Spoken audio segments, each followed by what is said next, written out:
All right, it's 2:01. Let's get started with our SEVA VentRounds Express. And today we're going to be talking about waves from the web. And this have been donated, actually, no, it's not November 29th, 2022.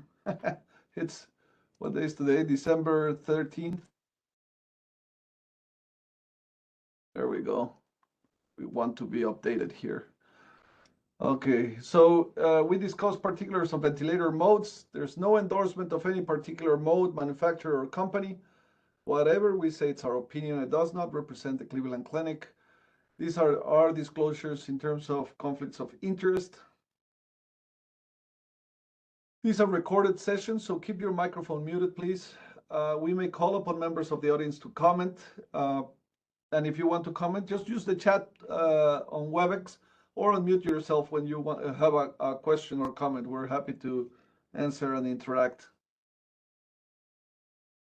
So let's just touch base on a couple of concepts that will become relevant today on our on the waves that we're going to be seeing today.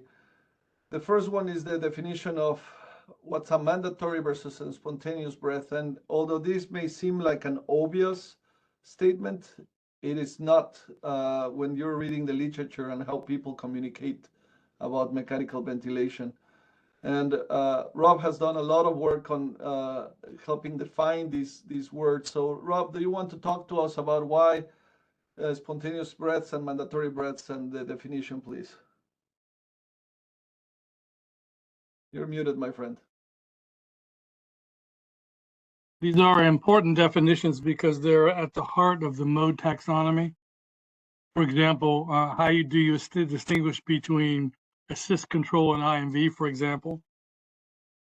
And therefore, we define a spontaneous breath as one essentially for which the patient has control over the timing, meaning the frequency and the inspiratory time. And in order to do that, the patient must be able to both trigger and cycle the breath. Anything else, the patient loses control over the timing, and that would include anything where the ventilator either triggers or cycles or both. A key difference, and this, Rob, the common error that comes in the literature is conflating this with the word assistance. You want to comment on that? Yeah, some authors say that a spontaneous breath is one where you're not even on a ventilator, you're just breathing unassisted. And that's true, we're all spontaneous breaths right now, but you put somebody on a ventilator on CPAP, they're clearly doing exactly the same thing. So those are spontaneous breaths as well. So we need a definition for spontaneous breath. And the other, so in other words, the definition of a spontaneous breath is completely separate from whether or not the breath is assisted. In other words, if the ventilator does some of the work of breathing, two completely different definitions. And ventilator manufacturers often get things confused, and they confuse users into thinking that any breath that is patient triggered is a spontaneous breath. Again, that's not a sufficient criterion for defining a spontaneous breath. It has to be both triggered and cycled by the patient to be spontaneous. Anything else, mandatory. Fantastic. Thank you, Rob. The second key item that we need to understand a little bit is the concept of targeting scheme, and we're going to see a couple of breaths that have different targeting schemes. And so here, just to help you recall it, is this graph in which you can, or cartoon, where you can see the 7 so far described targeting schemes, in which and they go in order of complexity, if you may. Although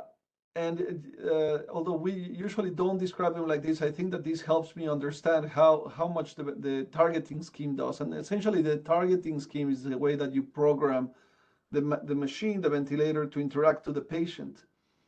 At the most basic level is set point, in which you set every parameter. And at the most advanced one is the where the ventilator adjusts the targets using artificial intelligence. So essentially, you just enter some basic demographics for the patient.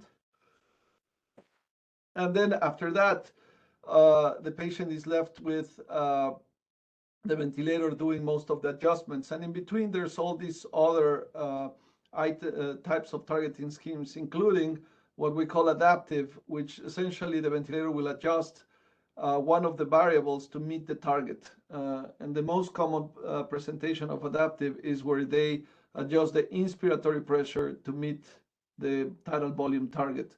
This is often confused with volume control, but what you're controlling is the pressure to reach the volume, the target tidal volume. Rob, any comments? No, it's good. Excellent. So let's go and take a look at 3 waveforms that were picked up from Twitter before it dies. I don't know what's going to happen with it. So as you look at this waveform, on the top you have the airway pressure, on the bottom you have the flow. This is from Satish Chandra Alavala, and he uses this Twitter handle. So as in classic fashion, please in the chat, enter what's the tag, what's the load, and if you see any PV discordance in the trigger, inspiration, cycle, or expiration, please enter them as you read this waveform. I'll give you a minute to win it. Have no fear. It's good to test yourself as you're reading these things.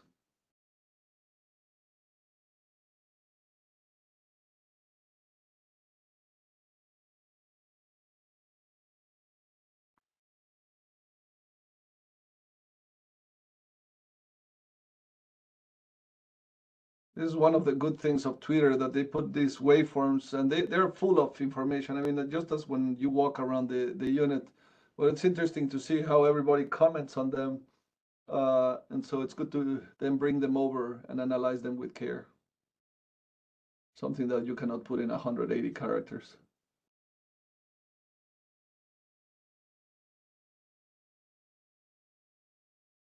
All right, any entries? Let's see.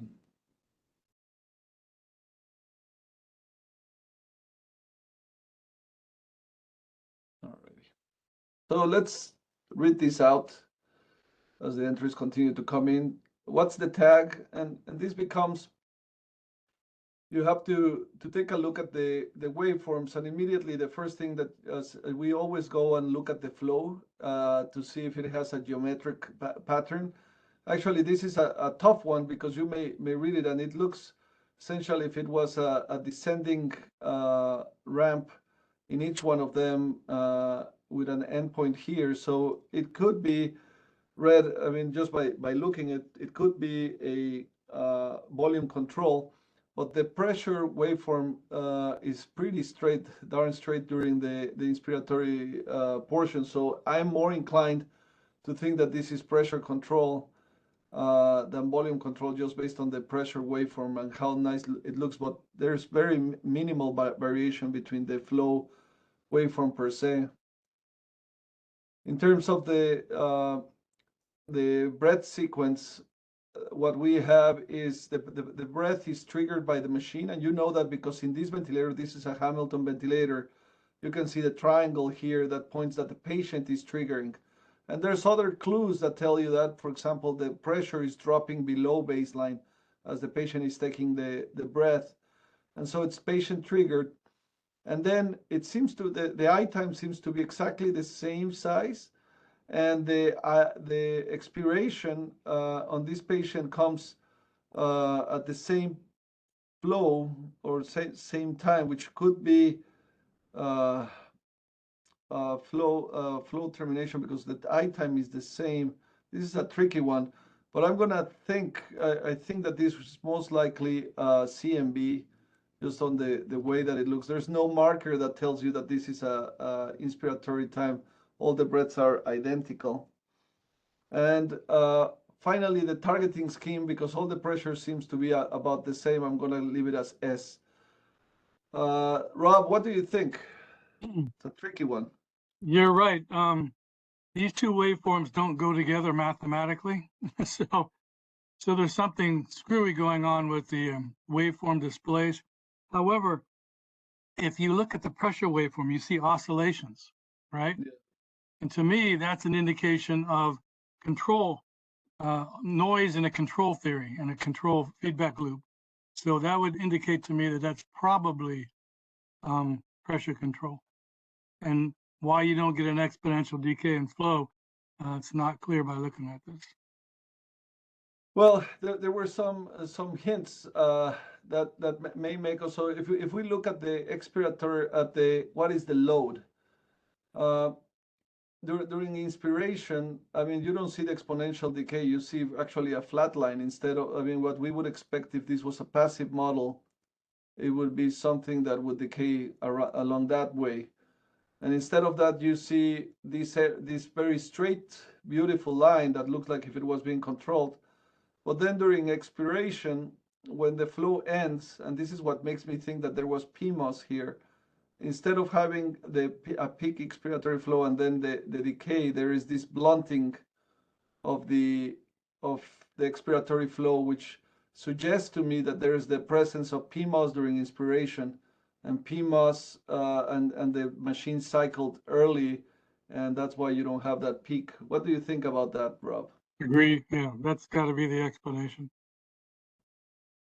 And so that would be my thought. And then during the expiration, I don't see. I mean, maybe here a little bit of exponential decay, but it's possible that there is active PMOS at that time.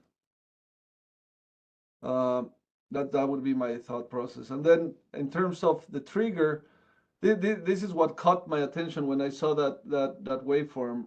Is if you see the flow reaches zero around this point, and then at least on this waveform you don't see it cross over, but there is evidence of that the patient is doing effort, and because the pressure starts going down, and it doesn't trigger all the way over here, almost a full half a second afterwards, considering this is a full second, this is half a second. So it seems that a full half second. So I would read this one as a late trigger. Just the fact that actually the pressure goes below the baseline.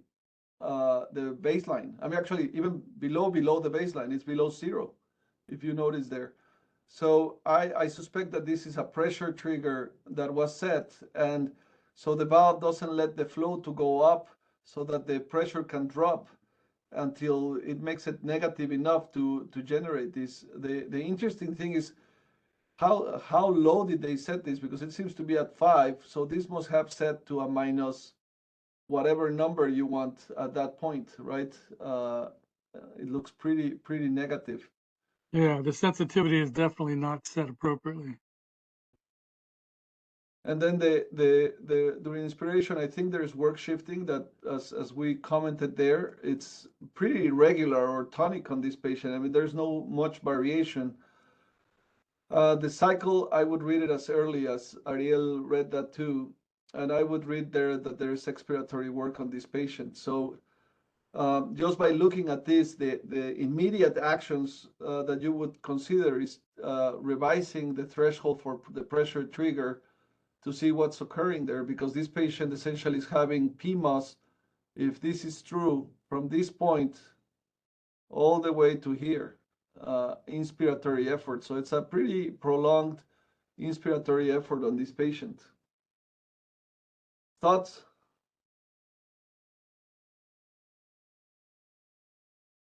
Ariel, I saw your answer. Any concerns?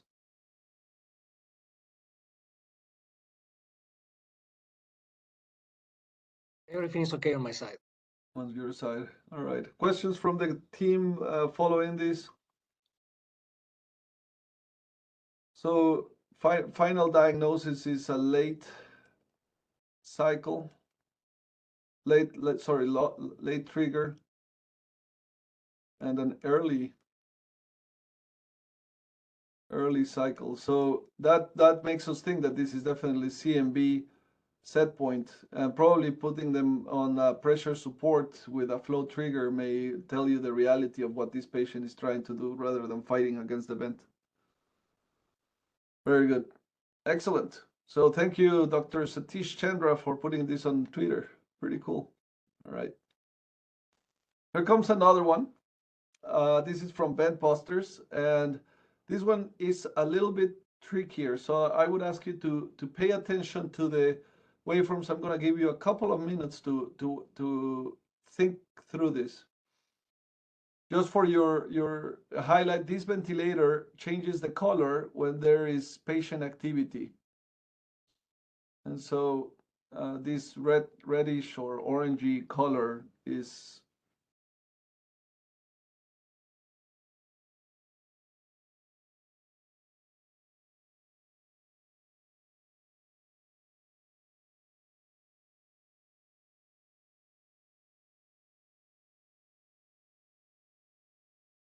so come on, fellows, have no fear. Try to hit me or with the proposed tag. The trick here is in the tag. There's actually, it's full of information. This has more information that we want to, but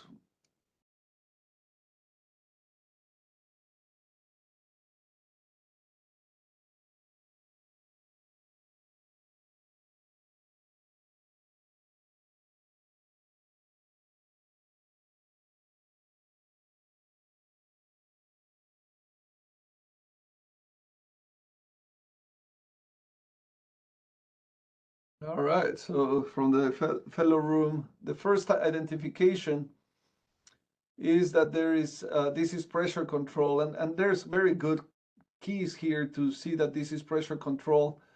So I would agree with that. The first one is, as Rob highlighted, is these oscillations on top of the pressure, which usually this creates a lot of anxiety in people, these little peaks over here.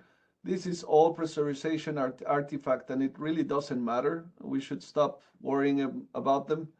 And then if you see the flow waveform, which is where we usually look at, you can see the different configurations of each one of them, which confirms more that this is pressure control.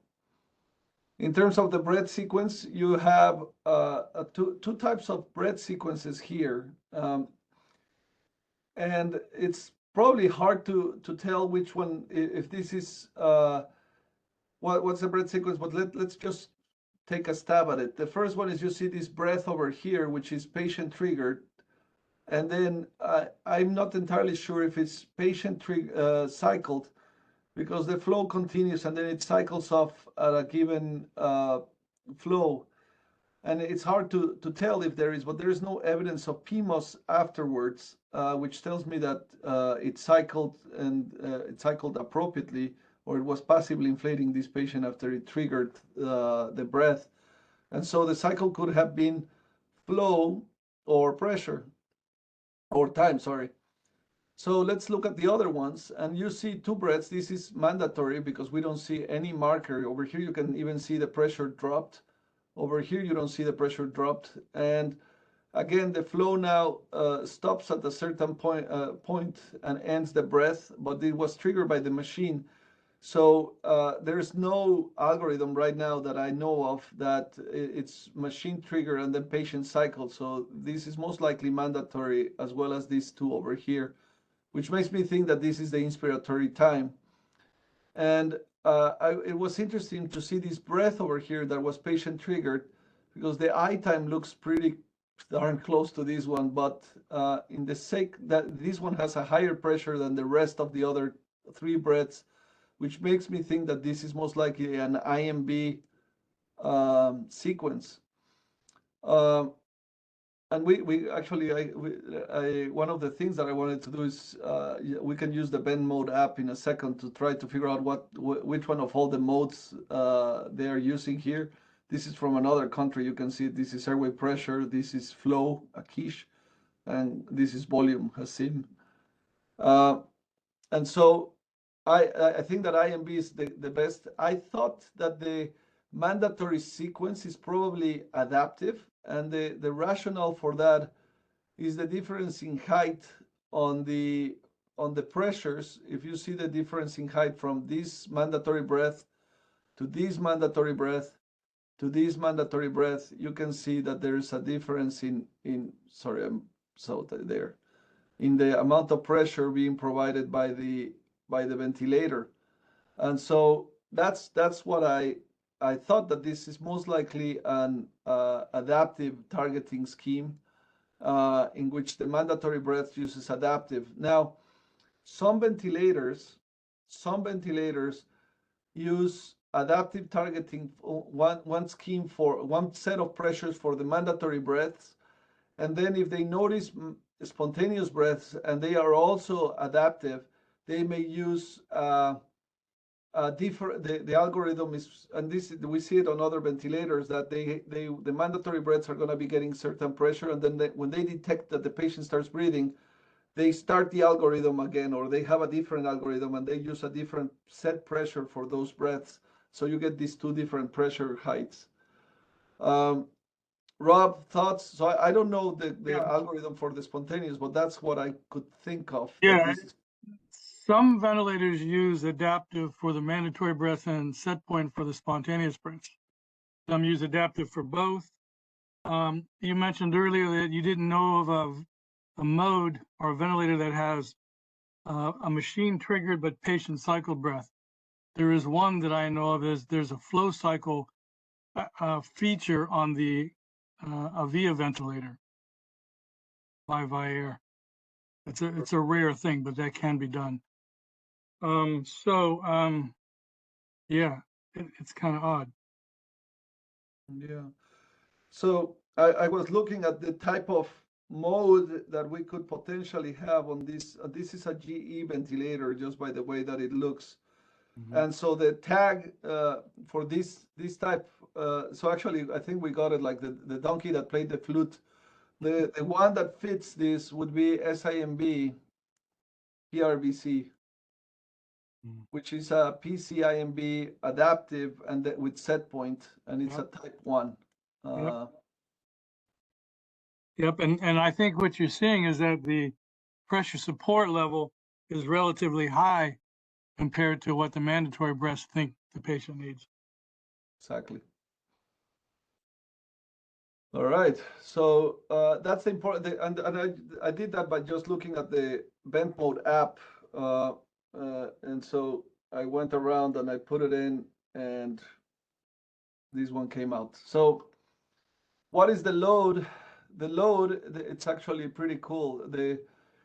This is one of my favorite things to find when I'm rounding. This patient has, if you see, the flow is not reaching baseline in any of the breaths that are being delivered, and during inspiration you can see how it kind of flattens out, similar to over here, because the resistance is increased. So this patient has very high resistive load during inspiratory and expiratory, and I don't see much PMOS. I don't see any missed triggers that we could see. I just see one breath over here, one single lonely breath during this whole sequence of, I mean, this is probably 3 seconds, 3, 6, 9 seconds, one single breath by the patient, which usually talks that they are deeply sedated during the process. In terms of PV discordance, I think that the trigger looks pretty normal on the only breath that I can see PMOS, but I don't see any more effort afterwards. So there's essentially, I would call it under or over assisted, if anything, because you only see activity from the ventilator. The cycle is probably normal. I mean, I would say that's normal because there are over assist and expiration. There's no expiratory work, so I would say normal.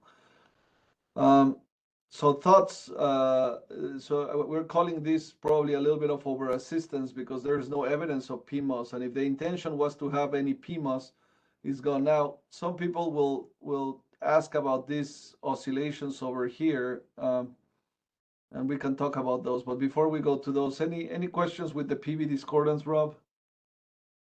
No, I would agree. So these little blips sometimes cause a lot of distress in humanity. But there's a key feature here. When we see a blip that occurs at the same time in the breath with no other evidence of PMOS, this makes me think not on PMOS, but actually on the presence of water in the circuit. So something that it's at a given flow, it just creates a little waveform or a little oscillation on the airway, and that's why you see those. And they may be on the inside the trachea, perhaps, rather than in the circuit itself, but because they're only occurring during inspiration.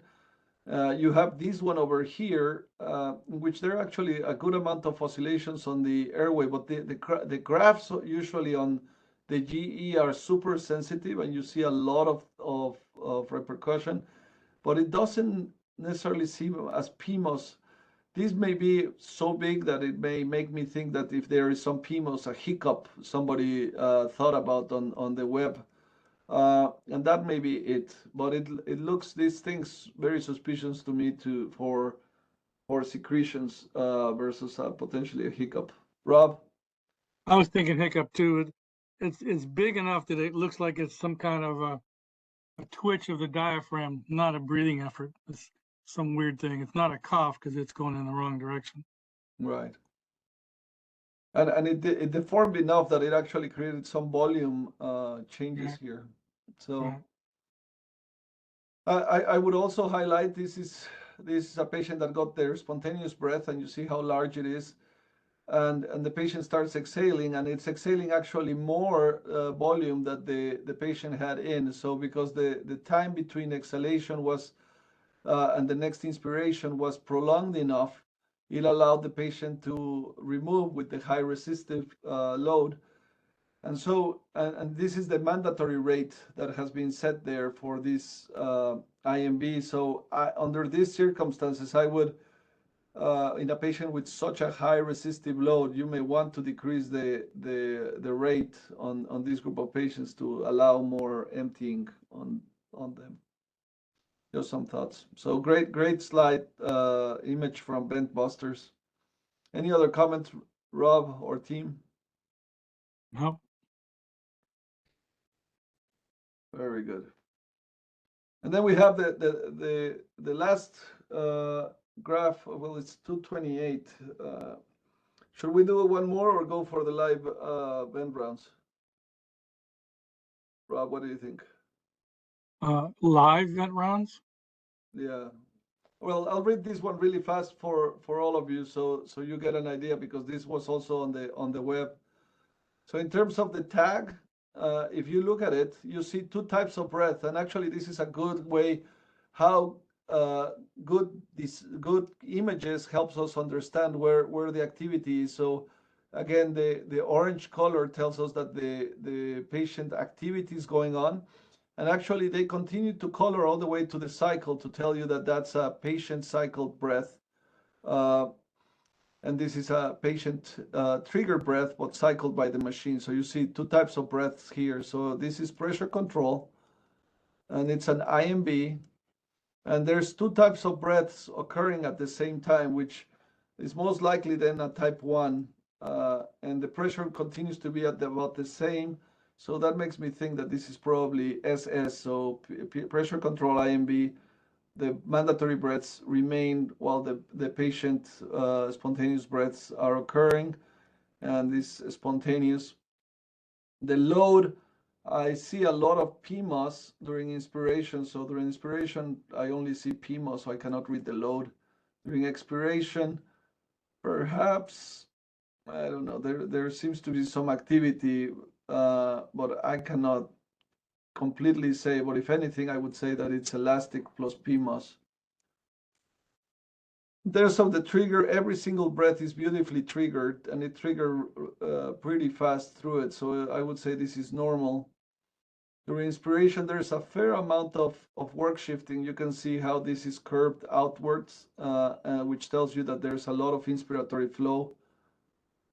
And the cycle, at least on these two breaths that I'm putting arrows on, the cycle is late, very late. And actually, this is something that we have written about, is you see how the flow during all this period of time is under the flow, under the baseline, which tells us that the patient is exhaling during inspiration. And that may lead, in depending on how this was that was programmed to telling you that the patient is getting less tidal volume than that patient actually is getting, because the machine calculates the volume in a different way than what we would want them to tell us. And then I think that there's expiratory work. So this is just to compare two types of IMB, one that with adaptive and one with a set point with a lot of PMOS, the presence of work shifting, and late cycle. Rob? Just the fact that the patient is actually exhaling during the preset inspiratory time tells you that the ventilator uses an active exhalation valve. That's what it's called. Perfect.